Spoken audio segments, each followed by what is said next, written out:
नाज़िन, तलहार में town committee जे मुलाज़िमन पारां पघारूं न मिलण ख़िलाफ़ एहतिजाजी मुज़ाहिरो करे नोटिस वठण जी घुर कई आहे। उन हवाले सां वीडियो लिंक ते मौजूद आहे रुस्तम अली कहेरी। जी रुस्तम।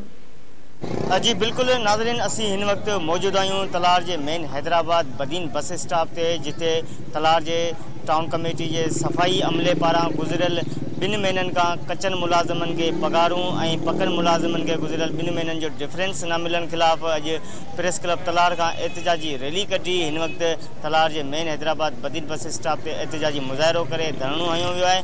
इन मौके ते असां इन्हनि सां ॻाल्हि ॿोल कई आहे। इन्हनि जो इहो मौक़ुफ़ आहे त असां बरसातनि दौरान रेन एमरजेंसी में पंहिंजी हक़ इलाल जी रोज़ी करे ॾींहं राति हिकु करे शहर मां पाणी निकाल करायोसीं, पर उन बावजूद बि असांखे असांजो हक़ नथो ॾिनो वञे।